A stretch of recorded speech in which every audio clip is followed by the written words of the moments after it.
Because I'm here to tell you, it's tough. It's tough as hell to be a super success.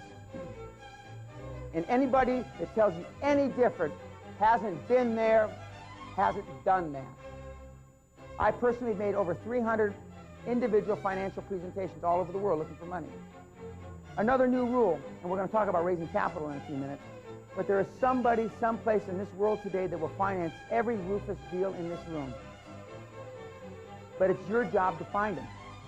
Well, let me give you a little hint. The biggest difference between me and the audience, high-performance people that are mega successful and the audience, is that we do things that make you feel nauseous. We do things that make you feel uncomfortable. We do things that give you high anxiety, i.e., this is the Quantum Leap barf bag.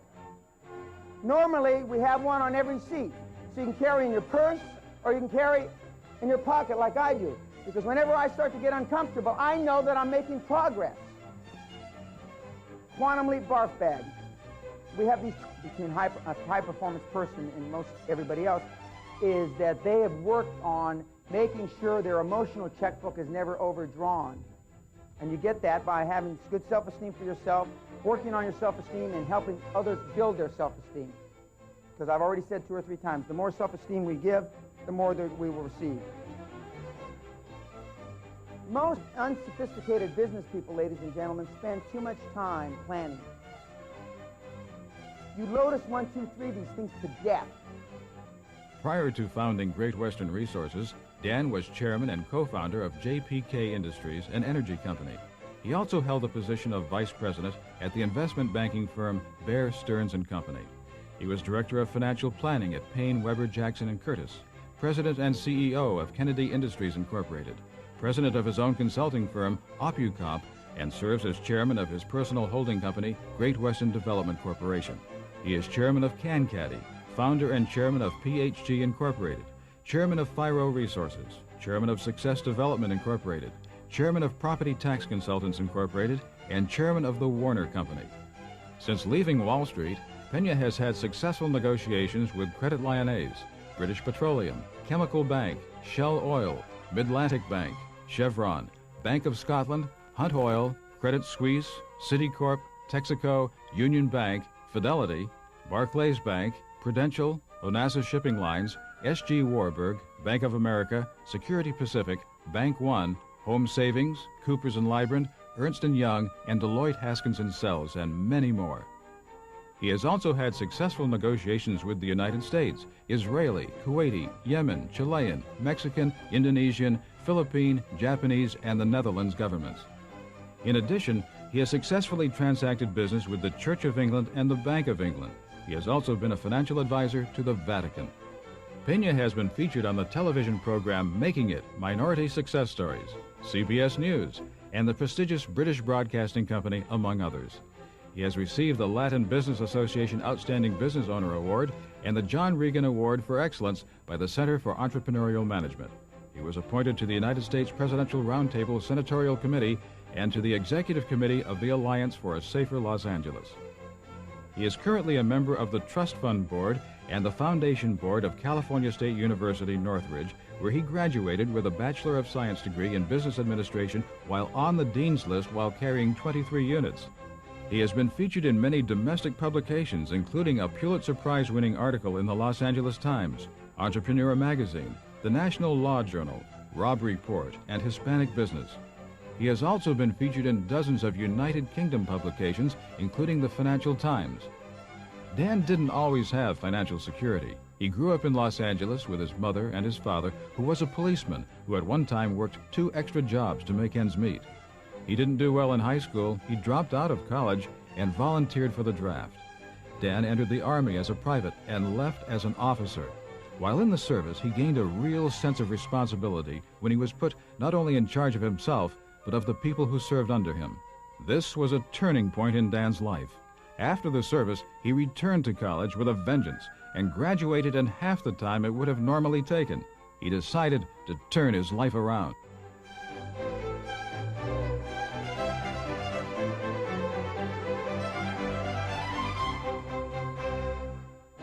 What we're going to talk today about is raising capital. Now, how many of you are in businesses that have 1 to 5 employees? Raise your hand. Okay, how many of you don't have a business and you're the only employee, or you got no employees? Okay, 5 to 10 employees. Okay, nobody. Okay, now, what I'm going to talk about for the next 90 minutes is germane whether you have no employees or 1,000 employees. Most of what I'm going to talk about I learned when I had no employees. The first year that I was in business by myself, I did $50,540,000 in business. I had 1 employee, and he's standing up here in a 3-piece suit. Now, I had no money. And so some of the things that I developed the hard way, trial and error. How many of you have made a financial presentation to some sort of financial institution looking for money in the last 12 months? Okay, in the last 1 month, in the last week. Okay, this morning. Well, a couple of you pitched me this morning, so I mean, I'm about like a financial institution, so. Well, that's not enough, ladies and gentlemen. I've made over 300 one-on-one financial presentations on 5 continents. I've been turned down more than this room cumulatively for money. But as I alluded to yesterday, somewhere, someplace, there is a doofus financial institution, and I've heard some funky deals in this group. You have got, not weirder than I've ever heard, but you've got some weird deals in this group. But as weird as they are, you can find somebody to give you money. How many of you live in a community that they've opened up a new bank in the last 6 months? A new branch of a bank, okay? Why do they open up a new branch? Why does B of A or Bank of Georgia, why do they do that? Do you realize when a bank opens up a new branch, that branch has no customers? Do you realize when I looked for money years ago, I would drive up in my car, I would wait till 9 o'clock rolled around, and I would be the first person through the door. And do you realize every new bank that I ever went to, every branch that I went to, I got money out of? By definition, ladies and gentlemen, they have no customers. When Johnny Carson, the former host of The Tonight Show, opened up his bank in Beverly Hills, I was the first customer on the books. I rolled up in my limousine. By this time I had a limousine. My chauffeur woke me up at 9 o'clock and said, "Boss, it's open." I went in there, and a guy named Mark Stasinas, who was the vice president general manager, made me a loan. I was the only person in the bank until about 10:45. Between 9 and 10:45, not one human being walked through those doors. By definition, every single one of you live in a neighborhood or in an area where they've opened up a branch of a bank, whether it's a new bank or an old bank. New banks are even better. By definition, they have no customers. Am I the only human being in the United States that knows this? I think not. Every single human being in this room can go to the branch of a bank that's just opened up and get money. They have no customers. They've got money. I just recently, with one of my partners, you going to a branch bank right now, Doc? I just went through 9 financial presentations in Fresno, California. And Fresno's not such a great place to be, but I happen to be chairman of a company, the Warner Company there. It's the oldest jewelry chain in the state of California, founded in 1867. And I've got a partner named Casey Stevenson, who's a graduate of all the seminars, been to the castle, and helped him get quite rich. And we went through 9 presentations. We interview banks. One of the things that you do is you interview banks. You don't go in there on your knees like most of you. Could you give me some money, please? That's how most of you go in the bank. Some of you crawl in on your belly, and you wonder why the banks won't give you any money. Well, we went through 9 presentations, and I was trying to prove a point, because we're trying to buy several chains, jewelry chains across the country, and I can't go to all the presentations. I don't have time. I'm the chairman of 10 companies. So I wanted to prove a point to my partners, so we had 9 presentations in 2 days. Every single bank, major bank that came in to talk to us, we told them we were interviewing them. We are changing from Wells Fargo Bank because the 90s are all about service, and right now we have what's called a deposit relationship with our bank. We deposit money in, they give us nothing back. Sometimes they give us interest. That's the kind of banking relationship most of you in this room have. Every single one of the 9 major banks told us the same thing. We are flush with cash. In this century, we have never had more money chasing fewer deals. Exactly those words. Ladies and gentlemen, the banking industry is flush with cash. You may not have been able to extract any, probably because you haven't asked.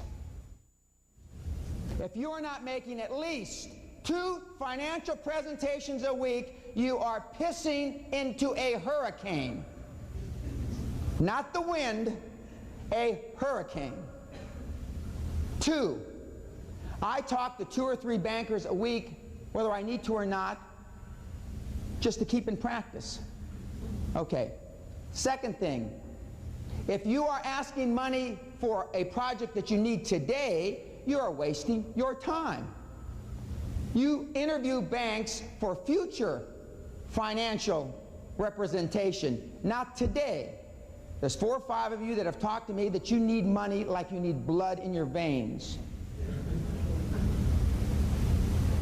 It may be too late. You don't go to a bank or a financial institution looking for money the day you need it. You say, we are going to go through an interviewing process and we're going to find the best bank that makes the best fit, chemistry, etc., etc. What you're really doing is you're going to keep talking to banks until you find one that will give you the money, whether there's any chemistry or not. We have been taught historically, through conventional wisdom, that bankers, lawyers, etc. are taboo. My parents would no more negotiate or try to negotiate an interest rate on a mortgage than they would to jump off of a tall building. It's just not in them. Some of you are from that same vintage, not in years, but in mentality. The financial institutions today, it is a cutthroat business. Bankers will drive across the country. We called a banker the day before yesterday, and I can only be in Fresno this coming Tuesday. And we found a deal. That's after we went through the interviewing process. We found 4 of the 9 banks loved us. 2 of the 9 banks hated us. 2 of the 9 banks were mediocre. So we send our package, not a financial plan. How many of you have made financial presentations taking a financial plan with you? Wrong. Wrong. You don't take a financial plan. You're interviewing, and then even after you interview, we narrowed it down to 4 banks now, and then you call them in and you tell them, well, this is the 2nd round of interview. You made the cut. And this is our package. Without a financial plan, and you have the resumes or profiles of your dream team. Nobody in this room's got a dream team, but now you know from yesterday you should have one, okay? You have some simple mission statement, 1 page. Our goal is to dominate, etc., etc., in the state of Georgia and in Athens County or wherever the hell you are. Part of that package is also the track record of your dream team. You don't have a dream team, you better get one. Otherwise, you're going to have trouble finding money, that's for sure. Then after the 4 banks or 5 banks that we've narrowed it down to have that time to assimilate that package, then you have another meeting. And I'm not talking about you give them the package in the morning, you call them in the afternoon. And you go through a filtering process. After they've read the package, maybe only 1 or 2 of the banks will be interested in you. And you tell the banks things like this: what kind of services can I expect for my employees, myself, my directors? And I'm talking about boxes at the Atlanta Falcons games or whatever. You talk about all those things because that's what they do for customers now. We haven't deposited a nickel yet. We haven't showed them one financial paper yet. And all the banks will not go through an interviewing process. And the banks that will not go through an interviewing process, you don't want to talk to. How many have been doing banking with the same bank for the last 5 years? 10 years? That's awful. That is just pathetic. Burl Crump, the lady I talked about yesterday, the nurse from Canada who went in and just closed her construction business down, that was worth $5 million, was now worth 25 or 30 million. She told me, and boy, I jumped all over her case. She said, I've been doing business, she was real proud of herself. I've been doing business with the Royal Bank of Canada for 25 years and they never turned me down. I mean, in the circles I run in, I'd be a laughingstock if I told them I'd never been turned down. Donald Trump gets turned down. And since then, she stopped doing business with the Royal Bank of Canada, and now she does it, I forget which bank now. See, all the things you've learned, all the preconditioning that you've had. You know, I said yesterday, the cost of education is nothing compared to the price of ignorance. So just think about that. All the things that you've allowed to slip through your fingers, all the deals, all the net worth. Maybe some of you aren't interested in making money. And this group's no different than almost every group that I talk to. All the preconditioning you've had, your life, is wrong. Is absolutely wrong. Now, see, I'm interested in, as the program says, champagne wishes and caviar dreams. And if you're not, what I'm about to talk about, you might as well just go to the bathroom or go have a cup of coffee. Now, these two ladies, one of these ladies was here yesterday. The lady on the right. Deanne Verdier, she had to go back. She had a financial presentation to make today, and as much as she likes to hear me talk, we're partners. Burl Crump is the lady from Canada on the left, and they're called my Quantum Leap Assassins. Burl's only made about $25 million using these techniques in the last 25 months, and I don't know how much Deanne has made, but they own a cable TV station now, and but Deanne's husband had been doing business with the same bank for 21 years. First thing he did when he left the seminars, he went back and they doubled his line of credit on the phone. And I said, you should have gone in person, because if they doubled it on the phone, you should have made them quadruple it in person. Some of you in this room don't have a line of credit, and I'm not going to ask that question, other than the credit cards you have. And if you think those are line of credits, something is wrong with you. Because my son that's 12 years old has a MasterCard. My son that's 14 January 1st has an American Express card. Any moron on the face of the earth can get a credit card now. So don't be feeling proud of yourself because you got credit cards. But if this isn't what you're interested in, and these two ladies have just taken this one aspect of what they've learned from me in the last couple years, and they've made a religion out of it. Because you need money.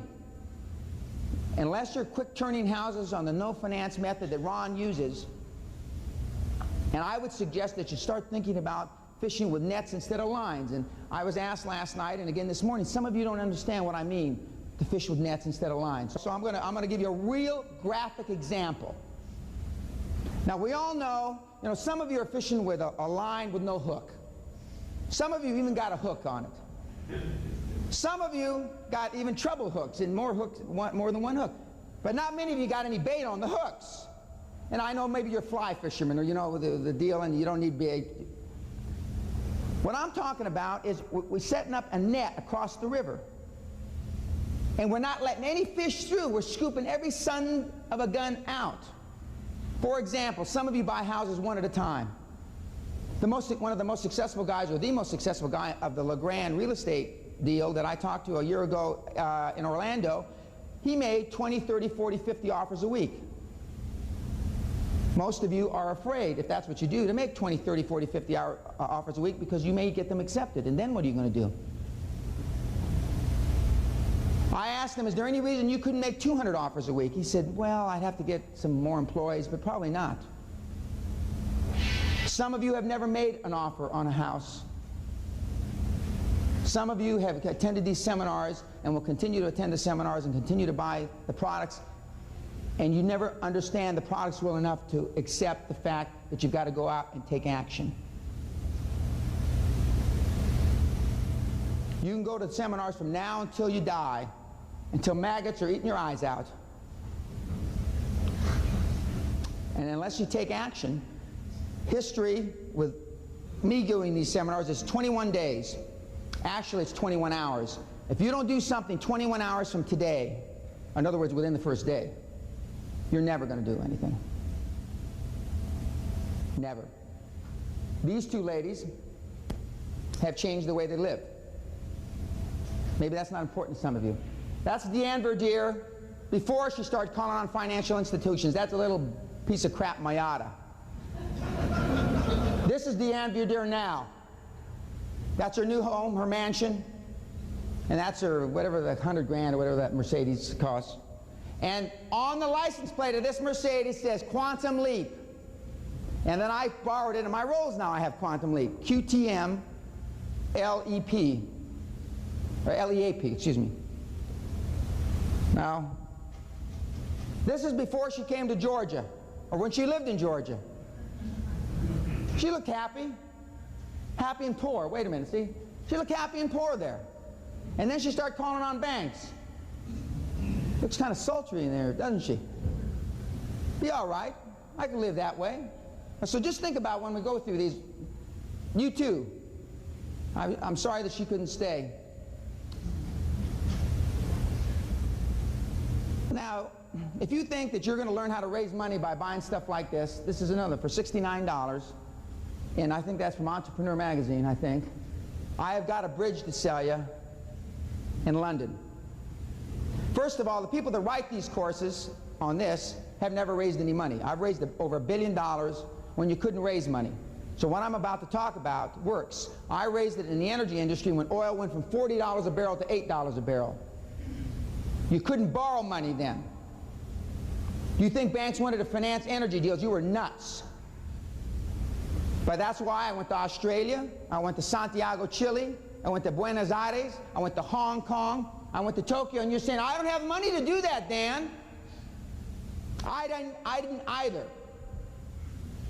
I flew whatever the cheapest way. I even took a boat one time, because when I figured out you'd get places by boat cheaper than by plane. You know what it is to take a 3-week tramp steamer to Australia? But I was willing to pay that price. I was willing to pay that price. If you're not willing to pay that price, then I would submit to you that you're wasting your time. Now, why in God's name do banks spend all this damn money on these deals? Because they're flush with cash, and you're not smart enough to get your ass off the chair and go in and get it. It's no different than if I stood on the corner outside this hotel and I asked 100 women, would you come up to my suite with me? You can bet your sweet ass somebody's going to say yes. I can't make it any more graphic than that. You don't have the money for your projects because you don't ask for it. And you don't ask for it is because you don't believe in it enough. And if you don't believe in it enough, the bank knows it and you know it, and that's why you don't ask them. Because you know what they're going to say. If you don't go in with as much enthusiasm as you're seeing me show here, the chances of you getting what you want out of a financial institution are next to zero. Most of you are dealing with your financial institution like they did in the last century. It has changed. This is almost 1996. 4 more years, we're going to be into the new century. You've seen Mr. McAllister show you all these modern things that you can do with a PC. Well, banking has changed. It's changed, ladies and gentlemen. The money's there. It's not the money you got to worry about, it's the deal. And what you're really telling me and telling yourself is you don't believe in your damn deal enough to get up off your dead ass and go and ask for the money. It's like the best looking girl in school, you never asked her out. She never had a date. Unless she was good at some extracurricular activities, and that spreads pretty quick. Her reputation, that is. It's no different. I have a young man that works with me. He's the youngest mayor in the United States. His name is Mayor Fidel Vargas. He went to Harvard. When he was home, going to go to graduate school to get an MBA, he went home to Baldwin Park. It's a city of about 100,000 people. And he felt so strongly, he postponed going back and getting a master's, and he ran for mayor when he was 22, and when he was elected, he was 23, youngest mayor in the United States. He once owned a sports franchise. And I said, we're the five most successful sports franchises in America. And he said, well, the Lakers were one. I said, well, let's call Dr. Jerry Buss. Oh, I could never call Dr. Jerry Buss. Get your ass on, call Dr. Jerry Buss. We called him 3 times. He called him. Third time he got through to one of his administrative assistants. To make a long story short, Jerry Buss had him up to his box, talked to him, spent 5 hours with him. Jerry Buss said, because I made him ask this question, how many times have you been called, Dr. Buss? You are the first person in 25 years that's ever called. I ask people to call me, and I'm in front of thousands. You know how many people call me a month? 2, 3, maybe. This group's no different. I told Dr. Walker, who picked me up at the airport yesterday, or whenever I flew in, nobody's ever offered to pick me up at the airport, and I spent 3 hours with her talking about her deal. Nobody. And I ask people to call me. My number's 1-800-QUANTUM. Now there's 2 rules of finance when you borrow money. 1, borrow bucks, borrow big bucks. And then when you have problems, you got partners. If you need 10,000, borrow 50. I've got a pilot named Lenny Knock. His claim to fame, he doesn't do anything, no financial background. He went to college. He's a pilot with U.S. Air. His claim to fame is he was the Bachelor of the Month in Cosmopolitan 5 or 6 years ago. That's about his claim. He had all he does is chase flight attendants, female flight attendants. That's about all he knows how to do. He attended one of these deals. He is now close to putting together $1 million worth of line of credit. He's gone to 20 banks and gotten $50,000 line with each bank. He doesn't even have a business. He's got nothing to spend it on. He's put together the dream team. He believed me. He heard me in January. He went and he got Coopers and Lybrand. He got Butcher Singer in Philadelphia, one of the largest regional brokerage firms in the country, and he got some big law firm. He has bought breakfast for one of them, and I was mad at him for doing that. Because when you go through this interviewing process and you meet these people for breakfast, lunch, and dinner, you will not live long enough to not have where you'll ever have to pay. They will buy you breakfast, lunch, and dinner from now until the next century begins. And I slapped Lenny around because he bought breakfast for one of these doofuses. He's got his whole dream team. He's got $1 million line of credit now, and he's got no business to find. He has no business to buy yet. He actually went out and did what I told him to. He believed me. The guy lives in a castle, he's got his own golf course. Jesus.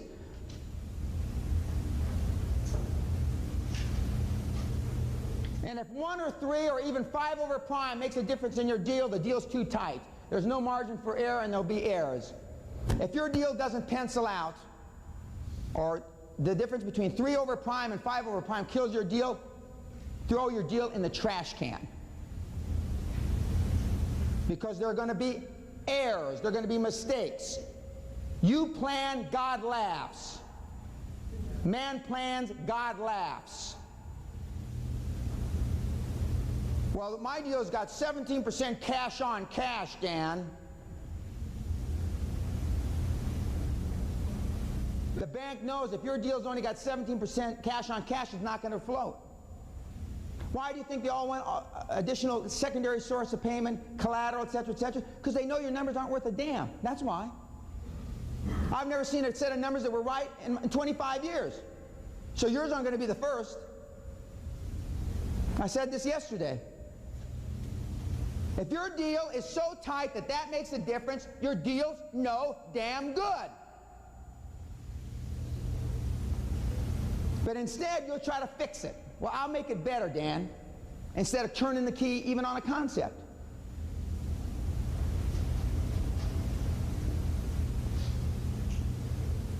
Now, there are such things as angels. I'm considered an angel, financial angel. An angel is some old doofus that's got a lot of money that will fund a project. There are people like that around. But I already told you, when I do it, if I put up all the money, maybe I didn't tell you.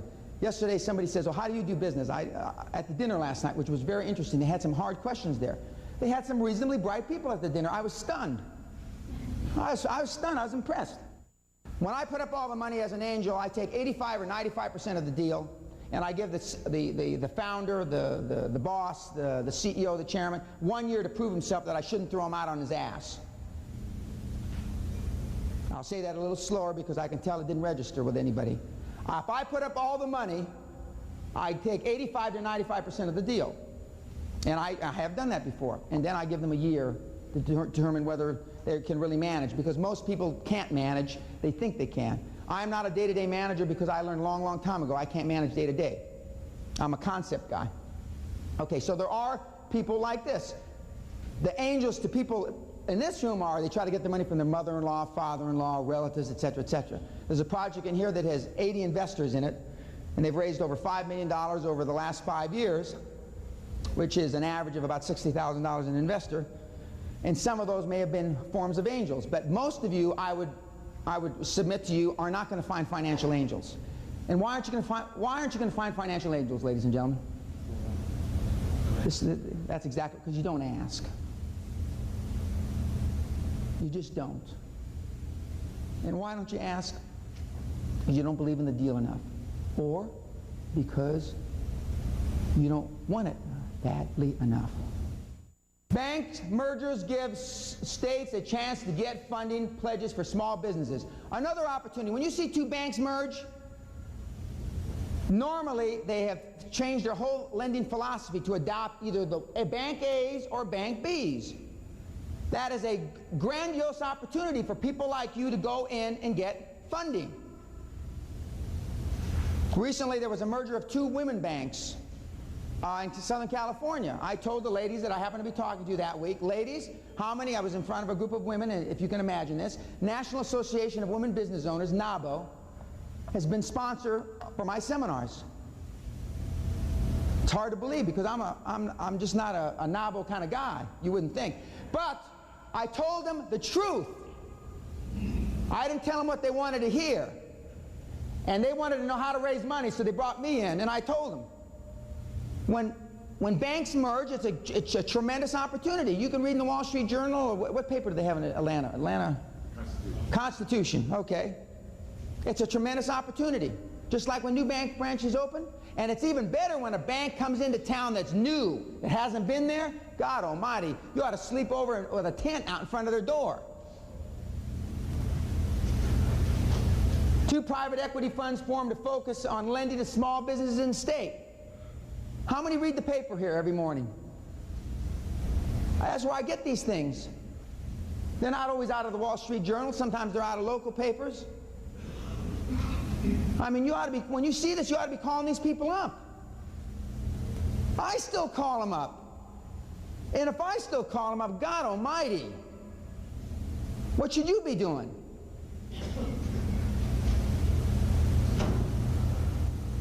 Now I'm going to go through some key things about raising money.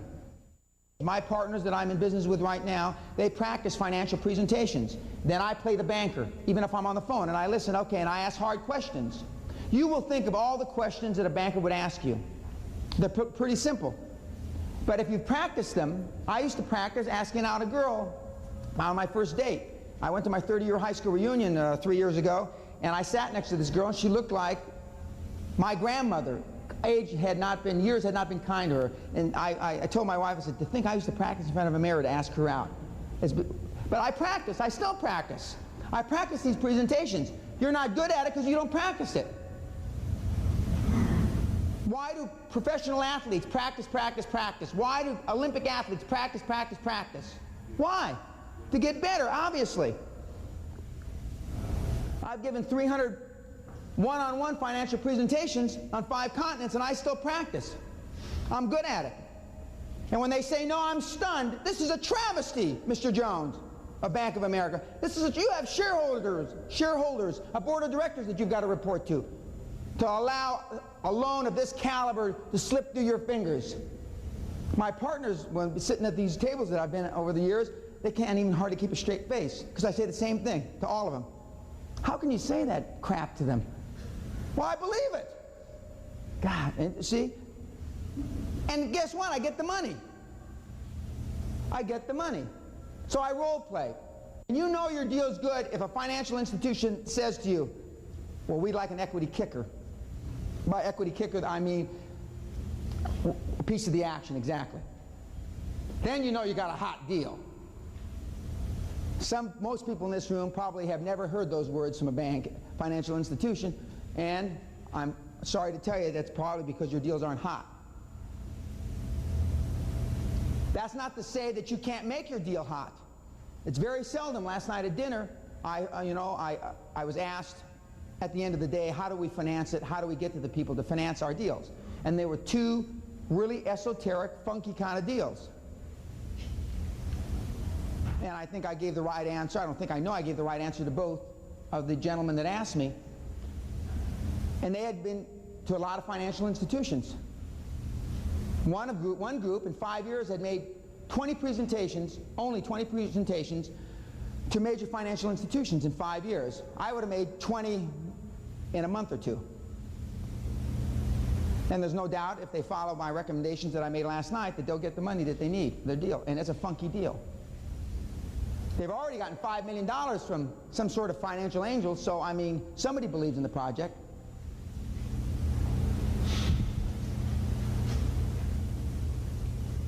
You always want to borrow more than you need.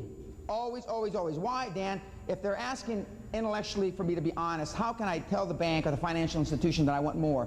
You know why you can tell them that? Because you really don't know how much you need. You're only guessing. You think you need $50,000, you probably need $250,000.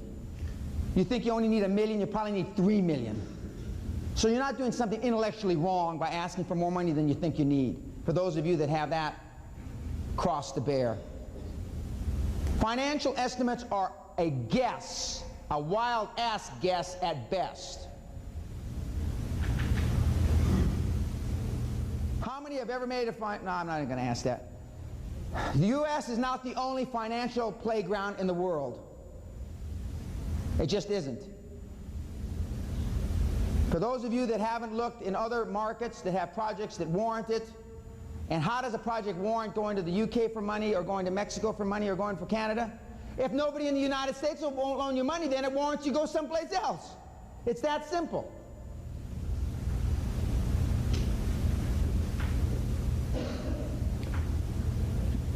During the interviewing process, you want to develop a relationship.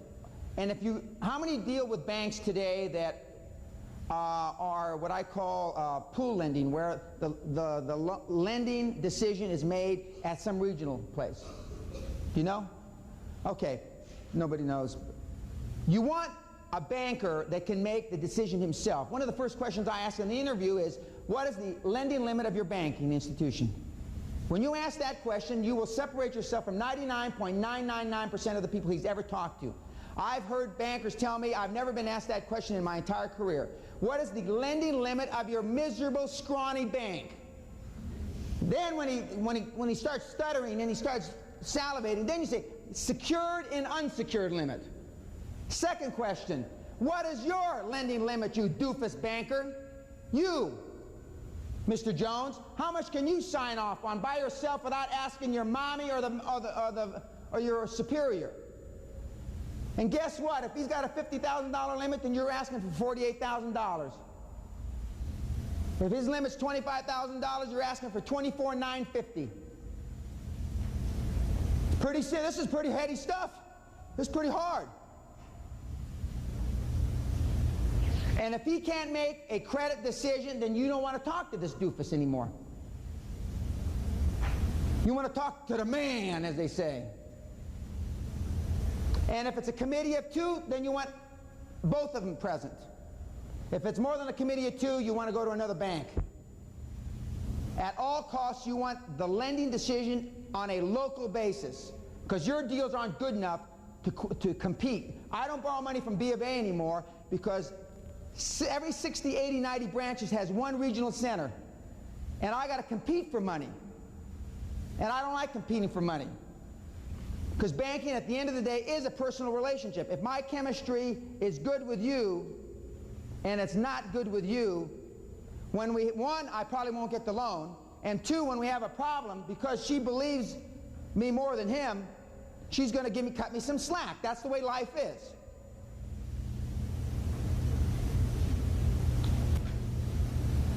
Those questions I've just said are critical to ask the financial manager, or whoever you're talking to. They're critical.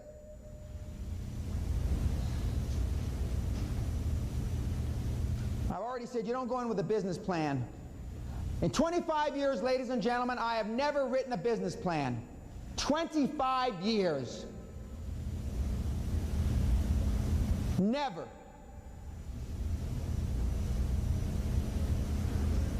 And when you show up for the first meeting, again, you show up with nothing under your arm, no papers, nothing.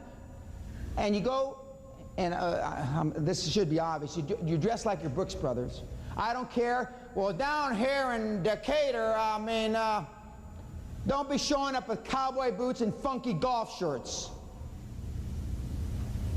White shirt, no jewelry, wingtip shoes if you got them, no tassels, socks that match, blue suit or black suit, black socks. Now I get away looking like this because I'm enormously successful. And some of my claim to fame is gold pocket watch, handkerchief, three-piece, London, tailor-made suit. You don't go in looking like this. And if you're a woman, you dress equivalent to whatever Brooks Brothers suit is for a lady. You know better than I do. Shoes, simple watch, leather band, no funky, for those of you that have gold watches. The band and the belt and the shoes all should match. You want to look just like the doofus banker. Some people call it mirroring. It's a lot easier for him to give you money if you look just like him.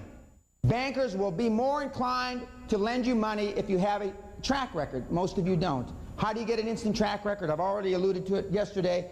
You partner up with somebody. See, banks lend people that have had a successful chain of transactions. I've had, I guess, I don't know, hundreds, but I've had a bunch of them.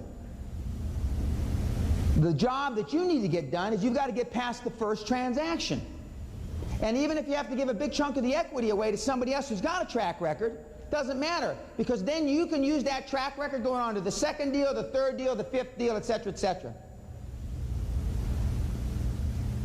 Most of you lack the skills to sell your vision with clarity because you don't practice, and the travesty really is because you don't believe enough in it. You just don't. And if what you're trying to finance isn't your dream, isn't your vision, I mean, the banker or the person on the other side of the table sees through it clearly. They know just absolutely, definitively. Because at the end of the day, they want to feel down deep inside, warm and fuzzy, that this person or this person will do whatever it takes to pay me back the money.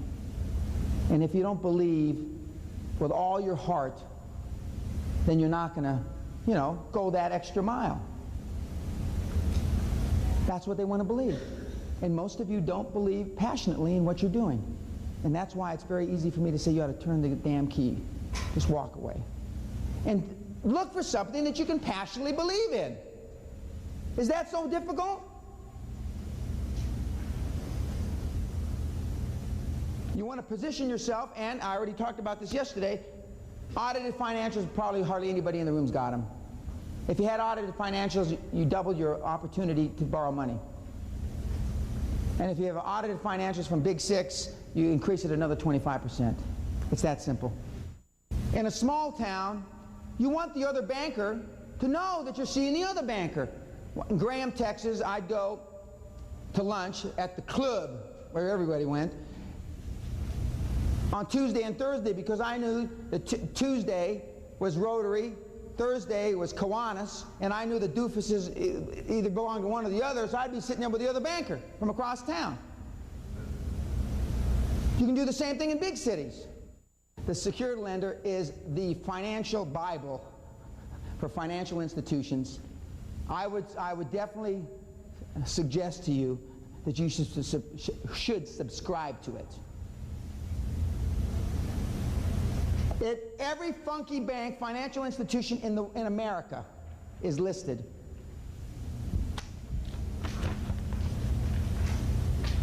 They even tell you we've got to get $15 million on the books by December 31 in certain cases.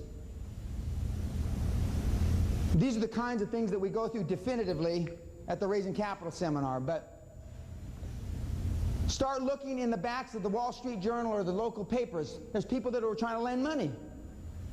They want to lend money.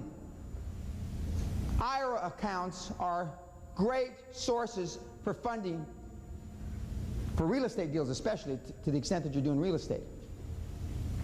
That's your individual retirement account. For those of you that don't know what IRA, the guy laughs, I bet you some don't.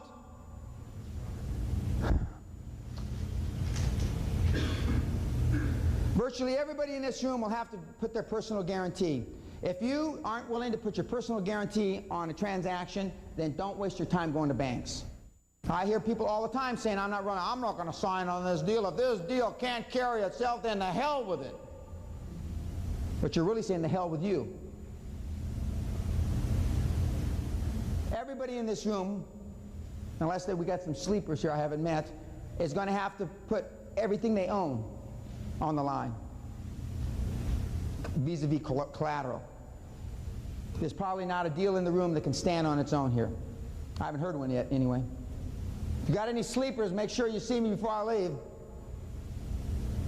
And if you're not willing to, and the bank on their side arguing for them, if you're not willing to put your neck on the line, then I don't want to loan you the money. Because if you don't believe in the damn thing enough, why should I? I'm not going to be there running it every day. You are. I've rolled my financial net worth 10, 12 times. I've been on my back financially, counted out dead 5 times. Now 85% of my money is in an irrevocable trust, so I can't roll it. But the other 15% I sure as hell roll.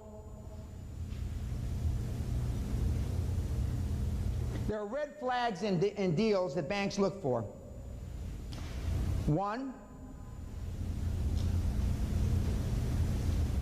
I've already alluded to whether you're willing to put your neck on the line. 2, who's in the deal with you?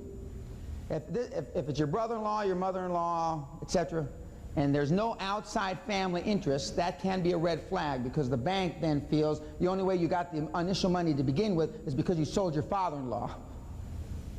That is not a real good indication of strength of a deal, because everybody's in the same family. Doesn't necessarily kill a deal, but I like to see more than one last name across the page. And I don't mean for the women that use their maiden name. I don't mean it that way. Another red flag the financial institutions will look at, and contrary to what you've been told, it is not a red flag to shop a deal. That's what I'm trying to say. Contrary to what you've been told. If that were the case, I would have never been able to raise money. My TRW has been turned up more times than there are days in the decade. And whoever told you if you have more than 6 checks on your TRW or credit reference in a year, I mean, it's a bad mark, that's crap. That may have been in the 40s, but not in the 90s.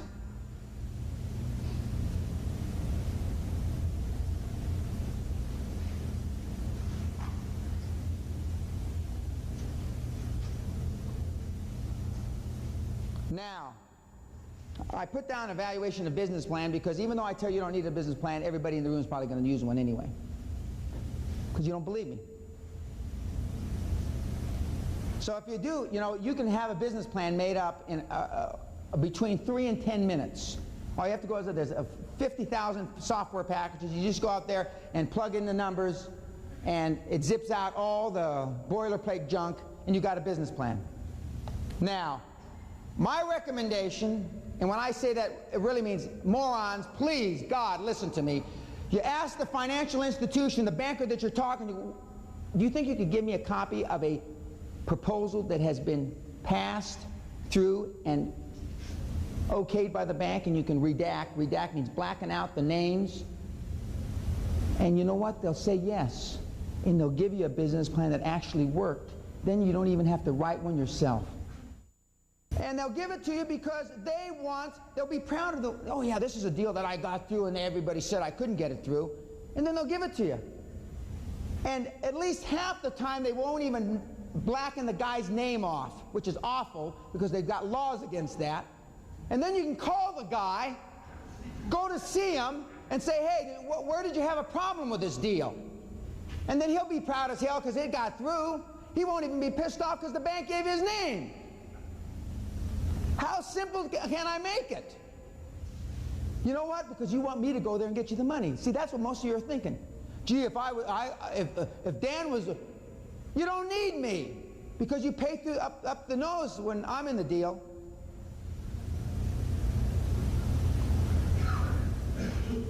Now, we've gone through a lot of things that you have never heard before. Would the audience agree? Yeah. Okay. There are 50 other things that I could go over, but because of time, we don't. 3 of the things that are crucially important are role-playing, going to banks that are in a lending mode. And by the way, when I call up to interview the bank, I say, may I speak to, I want to talk to the senior lending officer.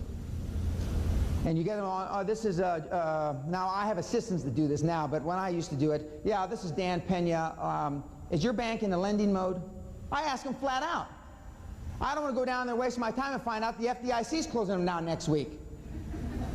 I ask them flat out, are you in a lending mode? Are you in a lending posture? You got money to lend? I jump right on their case. They ask why. I say, well, I'm interviewing banks. I'm new in town. I'm looking for a new banking relationship, a new financial relationship. I ask them that question. And another thing that's crucially important is the role-playing, as I've said a couple times already. I mean, believe me, if you practice for 2 or 3 or 4 hours before you go in, you'll feel so much more at ease. I had a group, I worked with a group of young Hispanic kids. I call them the Mexican morons. They all went to Harvard, as a matter of fact. Fidel Vargas is one of them, the young mayor. And the Mexican morons, I know there's one William and Mary guy in there. There's 4 Mexican morons from Harvard and 1 from William and Mary. And they've all got MBAs or law degrees.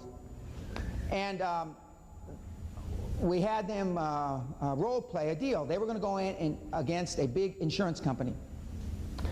And they role played, and they showed up. They made the appointment at their lawyer's office. Another thing, for those of you, all the banks will come and see you, by the way. I'm not talking about you going there. I'm talking about them getting off their dead ass and come and see you, by the way. You're not going to the bank. Write that down. You don't go to the bank. They come and see you. And preferably they come and see you at your accountant's office or your lawyer's office. Because you look professional. Try to act professional, like you've been doing this before. So they came to the Mexican moron's lawyer's office. Of course, one of them was a lawyer, so, I mean, they came to his offices and they got the conference room and they made the appointment at 7 o'clock on the Saturday morning. 7 o'clock on Saturday morning. And the guys were role-playing, and I was out of the country, and they're all phoning me all hours of the night, and they said, well, what about this question? And then they showed up for the meeting. My Mexican morons were wearing suits. The other side, one guy showed up in golf clothes, one guy showed up in tennis. I mean, the leverage never shifted. I wasn't there, but when I finally called on one of them on their cellular phone, they were down in Elvera Street, which is where you have a Mexican restaurant in downtown LA, drunk on margaritas about 11:30 in the morning because they had done it. They had slammed the insurance company. They were prepared. One was the hard guy, one was the easy guy, and if you have a partner and you go, one should be good cop, one should be bad cop. Oh, screw this bank. We don't want to do business with them. Bad cop, good cop. And they had slammed these guys. I was so proud of them. They were drunk on their butt. because they were, just like Dan said. Now these kids, some of you said, well, they went to Harvard and they had MBAs and law degrees. They're 24, 25 years old. They're kids, babies. I don't care where you went to school, you're still a baby at 25. And they slammed this insurance company. They were so proud of themselves. It worked, it worked, it worked. It does work. So role play, practice. And again, the cost of education is nothing compared to the price of ignorance. You are getting more good stuff about raising money here than you've had in your miserable lives. I told a man outside, of all the stuff I do, and we just developed this program this year because I thought everybody knew this. Boy, was I wrong. I thought everybody knew everything that I'm talking about going to banks that just moved into town. Nobody knows it. And that's why, partially at Doug's insistence and some of our other disciples, we developed the program. It's, for the people in this room, it's easily, not taking anything away from anybody that anybody else said, it's easily the most important thing that you'll hear during this conference, is how to raise money. Because virtually everybody in the group is looking for money. And it's easily the most controversial subject that you'll hear today or yesterday, because it's perceived by you guys as the hardest, when in fact it's the easiest. Conventional wisdom, ladies and gentlemen, is almost always wrong. It's almost always wrong. The methodology that I've described here in the last 60 minutes enabled me to do the following. I say insurmountable tasks because that's what people have told me they were insurmountable. They weren't insurmountable because I did them. I've got a $20 million contract with the federal government with no employees, office space, only a phone and a leased fax machine. $50 million in revenue my first year in business. Bought a foreign subsidiary from a Fortune 200 company over the phone on New Year's Eve. Bought a $150 million company from a multi-billion-dollar foreign parent when they didn't want to sell, and turned $820 into $400 million. Some of you have got acquisition candidates or things you'd like to buy, and the other side doesn't, they're not for sale. Well, I never look at anything that's for sale. I only go and buy things that aren't for sale. You can make people sell you assets they don't want to sell. I am about to buy a note bank from Wells Fargo Bank from a company that doesn't want to sell to me. I'm going to buy the note from the bank. I'm going to force him to sell to me. It's the best thing for him anyway. His two sons are taking the company down the toilet. There are ways to do things that you have, that heretofore I thought everybody knew about, but virtually nobody knows about. And that's why, I don't know if I'm the most qualified guy in the country talking about it. I'm certainly one of the most qualified. I'm certainly the only one that's talking about it that's actually done it. Ross and those guys don't do these seminars. About this tall. But when he's feeling short, he stands on his wallet.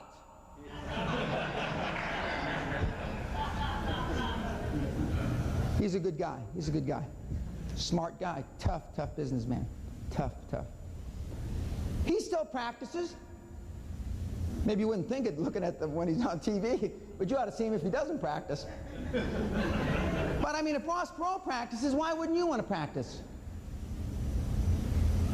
You just think about it. I mean, now, these are the kinds of things that I was able to do, and starting from nothing, and because the kind of growth that I look for wasn't arithmetic. You've been taught that growing by 5 plus 5, that's growing to 100%, and you've been taught that's good. I don't even consider it. You know, 5 times 5, 5 plus 5 squared. My kind of growth is 5 squared times 5 squared. There's a big difference between 10 and 625. Would you agree? That's the kind of growth that is possible when you use the tools, the financial tools that I've just described. An airline pilot that's raised $1 million for a line of credit. By the way, that line of credit is all unsecured. He's had a call on dozens of financial institutions. Dozens. And what he does, because he's a pilot, now you'll say, when I say this, you're going to say, well, that's why he was able to do it. He flies to a lot of cities. He's got dead time, as they call it. He calls on banks in all those cities. I said, why don't you do, I always try to do 2 or 3 things at the same time. When I'm on the running machine or the Stairmaster, I'm on the phone and I'm watching CNN. When I'm just on the phone, I normally go on the cancer box. The cancer box is the thing that gives, a tanning box. Because if I don't want to make sure, I may just be wasting my time talking to you on the phone, at least I'm getting a tan at the same time. He started to, and look, it's a marginal shift. Remember I talked about just marginal shift for a geometric result? He decided instead of sleeping 15 hours when he's in Philadelphia or Dallas, he'd go call on a bank. And guess what? He heard me say it in January of this year in Orlando. It is now December, and he's got $1 million worth of credit, $50,000 at roughly 20 banks. Not every city he stopped in was there a receptive bank. Oh, well, gee, he got to fly for free, Dan. I could do that. I could do that if I was flying all over the country. Like hell you could. There are people in this room that will not call on financial institutions, irrespective of what I've just said. So I'm talking to you, to the handful that will. It's not difficult. There are 3 things that are critically important. 1 is role-playing. 2 is having financial institutions come to you. And 3 is to make sure that you're absolutely impassioned with the idea, the project, and you have to sell that passion, that enthusiasm to the financial institution no matter what. Because if you don't share that enthusiasm and that passion with the financial institution, the bank's not going to be interested. They're just not. As a subcategory, I mean, you ought to be calling on financial institutions that just showed up in town or just opening up branches. Because most of you, with 1 or 2 exceptions, a branch can fund your deal. Some of you that need a lot more money, then maybe a little branch in a little podunk town in Georgia can't. But you've got to go where the money is. I don't know how many banks are in town here, but there's got to be a whole bunch of them. And there are other non-traditional methods of finance, like insurance companies. I already talked about IRAs, individual retirement accounts. There's brokerage firms, investment banking firms. There's merchant banks, and merchant bank are more European, and they've started a few here. Merchant banks, the perception is they'll actually take a risk with you. Most of the projects that you're trying to fund haven't been thought through, haven't been planned around recessionary times.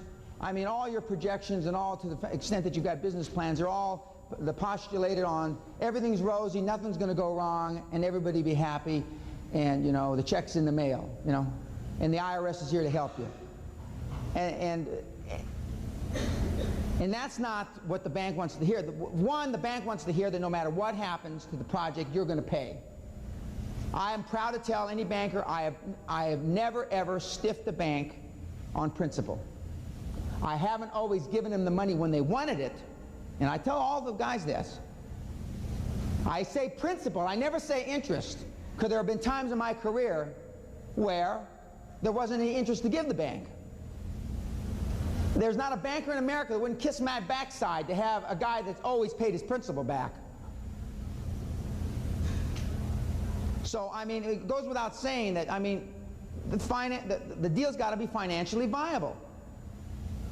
It's got to be financially viable. But even financially viable deals, if you're not calling on a lot of financial institutions, you're not going to get them funded. You just won't. I'll tell you what I read. Okay.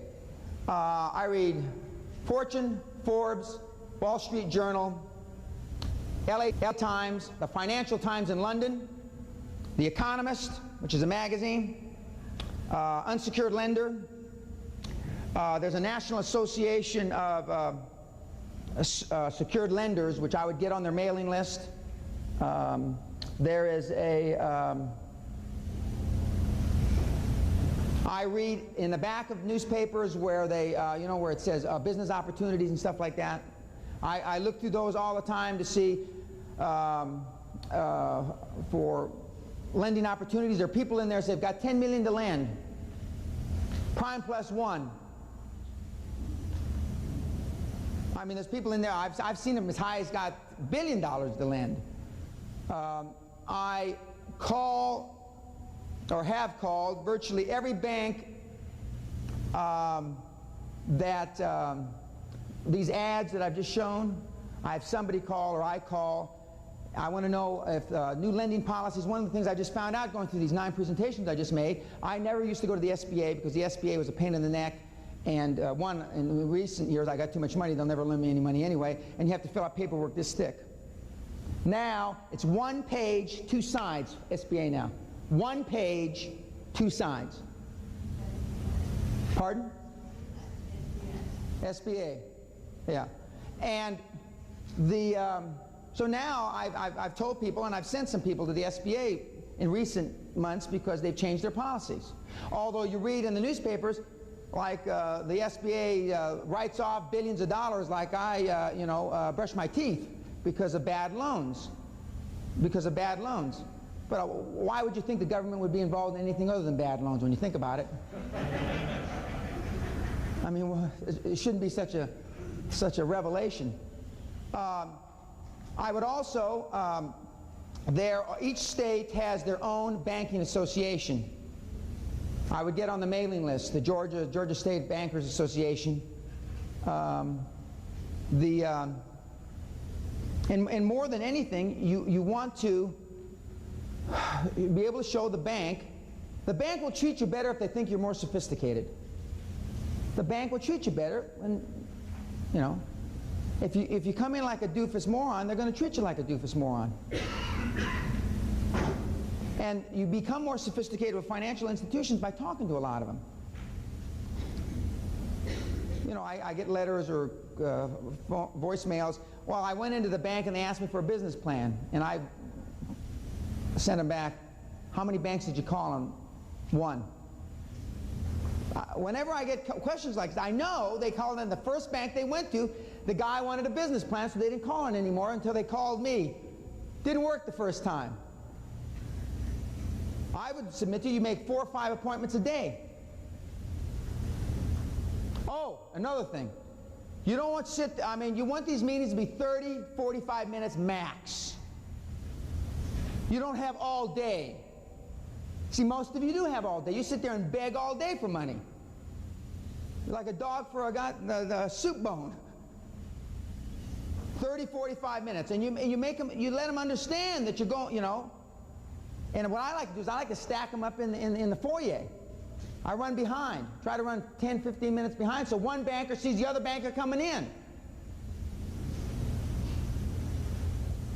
I stay at I can't think of the club I belong to in New York now, but anyway, I stay there. And Union League Club, yeah. And I have them there in the little in the boardroom, and I've got them sitting outside. Merrill Lynch, Bank of America, Citicorp, Bear Stearns.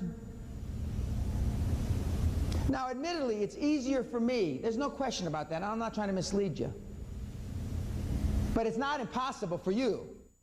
I mean, business, it's not that difficult. It just isn't. It's like there's a Tyrannosaurus Rex outside. Okay, well, we better get 8 or 9 of the guys to take care of this. Like in caveman days. It's no different. It's no different. Remember what I said yesterday. Absence of evidence is not evidence of absence. Just because you've never experienced it doesn't mean it doesn't happen. A lot of you, if not most of you, are scared to death, and that intellectually you understand what Dan has just said, and emotionally you can't write the check. I'm telling you, the banks are flush. They're flush with cash. This morning, as we speak right now, I have partners in Fresno, I started to say this earlier, that are meeting with a bank that they wanted me to meet with them on Tuesday. I can't be there next Tuesday, or they can't be there next Tuesday.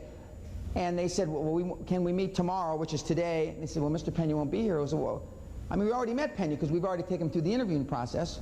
And he said, well, why do you want to talk to us? He said, we've got a chain we're going to try to buy before December 31. He said, oh, God. Well, the team that we need, we can only, 8 o'clock tomorrow morning, is that all right? We can get Pena on a conference call. They wanted to plug in, and I probably should have done it. They wanted to plug in a conference call to this meeting. I probably should have done it. So you could have, because you're just sitting there, you still don't believe me. I should have, but I didn't. Because if I got rough with the bank, which I can, I'm sure you can appreciate now, I can get rough with the bank. But, so they're meeting right now, and so when I get to the airport, I'm going to plug into them, and I'm going to call the bank and ask how the bank went. And one of the other things that I would recommend is you ask the bank, how can I make this presentation better? You also start with the mooch bank first, the bank that's least likely to loan you money, so you can practice. Then you ask them, how could I make this presentation better? And they'll tell you. Well, first of all, if when I shook your hands were clammy. Most of you, when they go in to shake, I wouldn't shake the banker's hand if I were you, because most of your hands are clammy. What kind of sense of confidence do you think the banker's got when you shake hands with him and he brings it back in his water? Track record. It's all about track record. One of the only things I bring to an equation for a deal, as I told the people last night at dinner, is 1, I can get in to see almost anybody, and 2, I can get in to almost see anybody right away. And that is tremendous leverage.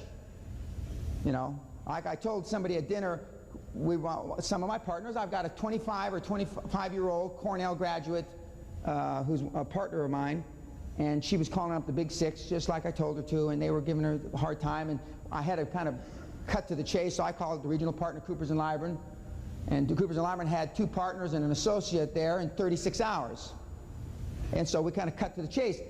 I'm not telling you that it's not difficult, ladies and gentlemen, but if you want it bad enough, you can do it. All you have to do is make the calls. Success in selling is smile and dial. You're selling your concept to banks, insurance companies, whoever. You're smiling and dialing. It's selling. That's all it is. And that's why a lot of you have problems with it, because in our minds, selling's like kind of, not that it's a demeaning profession, but you equate it to selling used cars, water softeners, encyclopedias at the door, pots and pans, Tupperware. Now, it's not such a classy, oh, I want my kid to grow up and be an encyclopedia salesman. That's not the kind of thing you say, is it? And that's one of the emotional hurdles you have in doing these kinds of things. I'm a salesman. I just sell big things now. I'm a concept salesman. I'm a great salesman. There's not too many better salesmen in the country than I am. But I took my skills from selling door to door, selling insurance. No, I sold real estate first, I guess. Sold insurance, stocks and bonds. Then I sold companies. Then I sold banks, and then I sold countries. I've done business. I've sold the U.S. government, the Indonesian government, the Japanese government, the Kuwaiti government, the Chilean government, the Israeli government, the Canadian government. I've just taken my skills. After you're selling governments, not too many people to sell. Now I've started back at the bottom again. I'm trying to sell guys like you. It's a bitch. It's a bitch. Because this is as tough a sale. This is as tough a sale as I've ever tried. Trying to convince you can really do it when you know you can't. You don't think that's hard? I was talking to a guy here that wants to make steel frame houses. And I told him, he says, well, intellectually I believe it because you told me, but I don't believe it because I haven't done it. And that's basically where most of the people in the room are. Bad credit. I'm not going to ask you how many have bad credit. That's not fair. Okay. Okay. I used to ask that question, but now I'm a kinder, gentler Dan.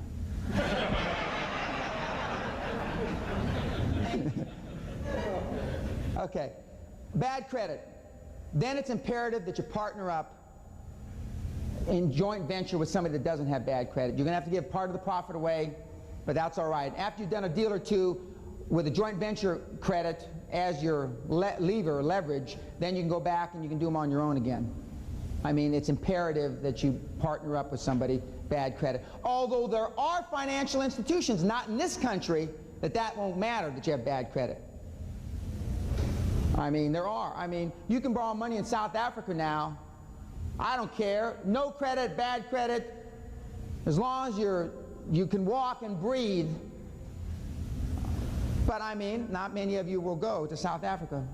You want to visualize in your mind that they're going to say yes. They're going to say yes. They're going to say yes.